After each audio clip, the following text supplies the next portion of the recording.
At Ketogeek, we've been in the food and nutrition industry for several years, and today we will shell out all the information you need to get an idea of organic versus conventional farming. Organic foods have been on the minds of Americans for some time now. The idea of organic farming was introduced in the 1940s and later was popularized in the 1970s due to increasing environmental awareness and climate activism amongst the public.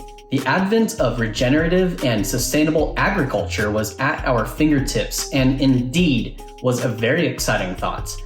But how does this ideal translate into the real world? My name is Corey, and I am a partner to Ketogeek, a science and fun-loving business who produces energy pods. The pods are a unique, compact meal replacement with a rich, creamy texture that explodes with flavors so delicious, you will wonder, how could this be a health product? We believe healthy food should taste absolutely amazing. Hence, our mission to continue innovating foods for the future.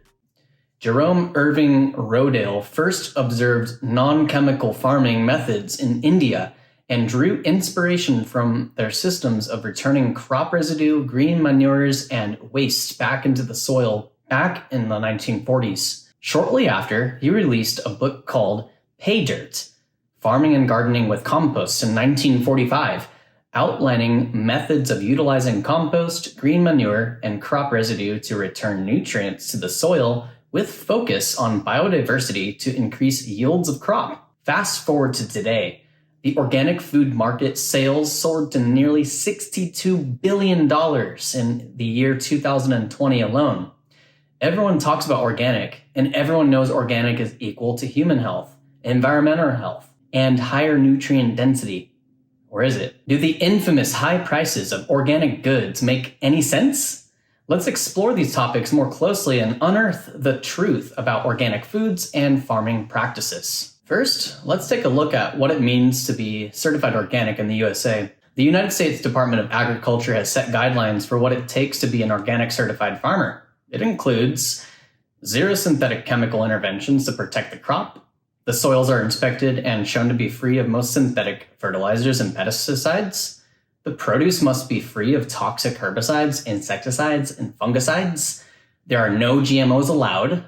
There are no antibiotics or growth hormones for organic livestock. Even the feeds fed to those livestock must be grown organically. Processed organic foods cannot contain synthetic additives. 95% of ingredients must be organic or organically sourced to earn the USDA Organic Certified stamp. Now that we've learned about what it means to be organic in the USA, let's have a look at conventional farming. Conventional farming relies on synthetic chemical intervention to fight pests and weeds and provide plant nutrition. GMOs are often used to combat pests such as insects or even create mold and fungus-resistant varietals. Antibiotics, growth hormones, and medications are used in the livestock, and conventional farming does practice tilling soils to control weed growth, which could potentially harm soil microbes and overall soil health. Labels are labels. We know that they are not always true. For example, food labeled natural does not equate to organic. The big bugger we would like to address here today is that organic does not equate to healthy. This could potentially lead us to believe that anything other than organic is not healthy and could cause unnecessary fear of otherwise completely safe and healthy food products. We have to become smart consumers and look beyond the labels and head straight over to the macronutrient composition of a product. When we see a product labeled organic protein shake and we check that nutritional label to find 8 grams of protein, 35 grams of carbs, and 12 grams of fat, we're totally misguided. That should have been classified as a carb shake, seeing that carbs were the dominant macro, and we automatically assume it is a healthy and trustworthy product simply because it says organic. Because the general public seems to automatically associate natural and organic to health, we have become easy prey to the marketers that want to sell you overpriced product. There is a reason why a popular store has jokingly earned its nickname, Whole Paycheck. Organic has literally become a trendy fad word, That is completely devoid of meaning, especially when we consider that humanity has utilized organic farming techniques for a much, much longer period of time than our modern agricultural techniques. There is a halo effect around organic foods that is further strengthened by a shield of virtue signaling. We know that the intent of organic is overall a great idea, but the label can easily smother what is actually happening out there. A meta-analysis of studies performed on organic nutrient composition versus the conventional counterparts showed that there is hardly a nutritional advantage for organic produce over conventional produce. However, the study did show there was a marked increase in omega-3 fatty acids, a nutrient that plays an important role in phospholipids that form the structures of a cell membrane in our bodies. Obviously very important. In the perfect ideal world of organic farming, there would be absolutely no inputs of exogenous chemicals to help combat pests, invasive plants, and animals, or to boost the nutrient composition of the soil. These problems would be overcome by the resources that are readily available on the farmed land, utilizing natural predators such as ladybugs to control aphid populations that love to snack on crops, building their own soil nutrient mediums such as compost or manures, and using crop rotation technique to prevent nutrient burnouts of the soils. There are farms that exist and practice this beautiful approach. However, there are also organic certified farms that do turn to the help of chemicals to assist with harvesting a successful crop. Copper sulfate, an approved and recognized organic pesticide by the USDA, has a higher LD50 value, that's lethal dose for 50% of a population of a species, in rats at about 30 milligrams per kilogram of body weight. When compared to the synthetic alternative, chlorpyrifos, the safety of the organic pesticide completely falls apart. Chlorpyrifos has an LD50 value of 95 milligrams to 270 milligrams per kilogram of body weight, a walloping 2.5 to 10 times less toxic than copper sulfate. On top of it all, copper sulfate will bioaccumulate in the human body since copper is a trace mineral, and chronic exposure can lead to liver disease and anemia. Compared against chlorpyrifos, yes, chronic exposure will cause acute toxicity in workers. This has been shown in a dog overfeeding study that complications such as liver weight increasing and cholinesterase inhibition, signs pointing to neurological toxicity, but the effects immediately reverted upon the termination of chlorpyrifos. However, the synthetic compound and its metabolites are completely eliminated from the body following a single dose within a day or so. When comparing the toxicity to the environment, synthetic chemicals were shown to have less of an impact, specifically when comparing organic fungicide pyrethrum versus chlorothalonil. Pyrethrum was shown to be extremely toxic to aquatic life, slightly toxic to birds, and especially deadly to bees and wasps, our essential species for pollination of the very crops we grow. It carries an LD50 value of 200 milligrams per kilogram body weight to about 2,000 milligrams per kilogram body weight. Chronic exposure increases in tumors in lung, skin, liver, and the thyroid of mice and rats. On the other hand, chlorothalonil had a much safer profile. Its LD50 value in rats is over 10,000 milligrams per body weight kilogram. And even in that study, they did not reach the 50% death mark rate.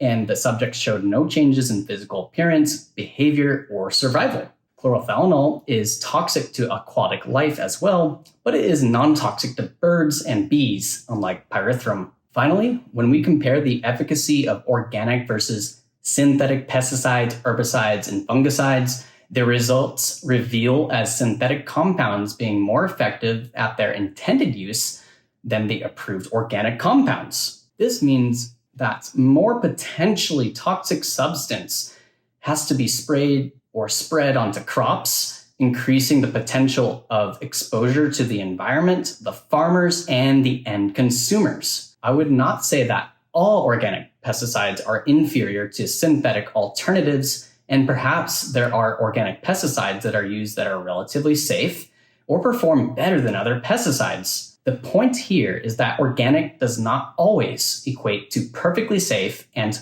perfectly healthy. Since exposure to pesticides and similar chemicals is inevitable whether the source is from organic or conventional, it is best we learn how we can lower our exposure by which foods we decide to purchase, organic or conventional. Typically, if the fruit or vegetable has a thick and more robust skin around it, chances are that removing the skin will remove most of the risk of unwanted chemical exposure. This is further proof of why food structure matters. If the skin of the fruit is thin and easily penetrable, like an apple, we can assume that some sprayed-on chemicals may have contaminated the contents inside.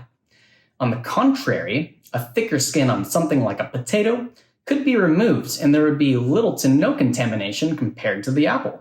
Leafy greens like kale, lettuces, and cabbages are notorious for the amount of chemical residues due to the massive amount of edible surface area. The whole thing! It is the structure of the food itself that will determine whether something gets absorbed or not at all. If you have concerns, do a quick Google search and follow guidelines for the Clean 15 and the Dirty Dozen, which are updated yearly based on toxicology reports measuring levels of pesticide residues on fruits and vegetables of both conventional and organic origins. The Dirty Dozen is a list of 12 foods that are recommended to be purchased organic, while the Clean 15 is a list of 15 foods that are recommended to be purchased conventional. This is a handy guide, especially when you are weary of spending so much money on all organic foods. With all that said, washing your fruits and your vegetables is the best practice to guarantee a lower exposure to residual chemicals. There are a handful of farmers and companies that take the spirit of organic farming to heart and produce amazing high-quality crops and well-raised livestock. This brings us to biodynamic and regenerative farming. Biodynamic and regenerative farming practices work in harmony with the environment and those who inhabit it, with the ultimate long-term goal of sustained agriculture, with focus on utilizing diverse crop rotation, cover crops, green animal manures, and consideration of the biological organisms living in the soil. Biodynamic and regenerative farming practices can completely forego the usage of exogenous chemical intervention to manage the farmland. These practitioners take stewardship to this planet very seriously, and we have seen them surpass the organic label and evolve into leading the charge in biodynamic and regenerative farming practices, much like our friends over at Strauss Family Creamery in the neighboring city of Petaluma, California, whose butter is clarified in-house then used in our energy pods. There is much that we can learn from both organic farming and its focus on utilizing natural resources